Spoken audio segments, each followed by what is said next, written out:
Every day, we make choices. Some estimate that in a day, we make over 35,000 remotely conscious choices, each with consequences that are both good and bad. In a day, we say yes to many things and no to many things. When we say yes to some choices, we experience something, for better or for worse. However, when we say no, a door closes and we miss out. So, what would happen if every day we said yes more often? What would people ask you to do? What would you experience? What would you learn? Hi, my name is Will, and for the past 24 hours, all I've said to people is yes. But before I explain what my day has looked like, I wanted to take you through how I got here. First, I wanted to clarify what I wanted to do. With such an ambiguous prompt, I decided to ideate as many how-to statements as I could. These statements would be a great setup for my more proposition, so I came up with many different ideas on what problem I could potentially solve. I decided to run with the phrase, "How do I make myself?" because I wanted to use this project to explore the aspects of my inner self. I wrote down an abundance of more propositions and elaborated on more willing to say yes, because I feel as though I don't do that enough in my life.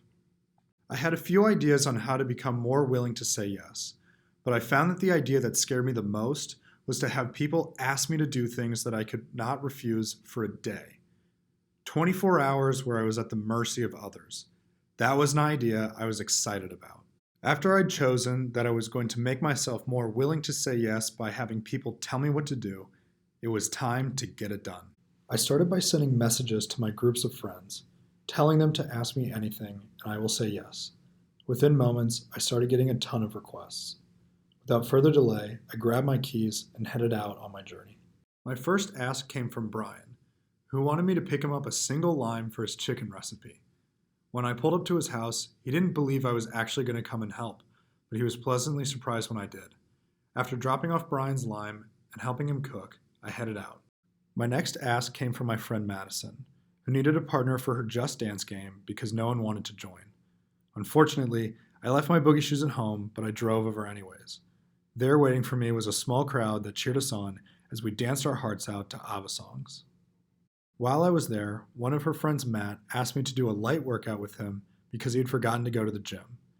We went head to head doing push-ups, and after I'd bested him in the competition, it was time to go on my next adventure. My friend Alex has felt under the weather for the past few days and asked if I could pick him up some dinner because he was bedridden. So I picked up his order, went to his house, and delivered a Chipotle bowl that was so good it most likely cured him. As my day was coming to a close, I got one last request from my friend Lily. She'd been having a stressful week and had heard that I was saying yes to everything. So she asked to go on a drive to cheer her up and to give her a break from such a long week. We drove around Oxford for a little, and we started talking about all the funny things that I had encountered throughout my day. Before dropping her off at home, she spontaneously asked if I would like to join her and her friends for some cards. And I said no. I'm just kidding. I was happy to join.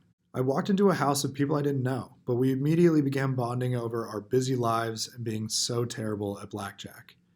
After being there for an hour and down about $6, I took Lily home and we were both much happier having spent the time together. If you were to say yes for 24 hours, what would people ask you to do? What would you experience? What would you learn? Throughout the day, people asked me to do some pretty small tasks, pick up food, dance with them, but at every place I went, everybody had a smile on their face. I realized that making people happy is not always about being funny. It's showing them that they are worth your time. And I can tell you, after running all over Oxford for hours, not once did I think I was wasting my time. When we say yes more often, we get to meet new people and experience fun things, interactions that I would have never had I said no.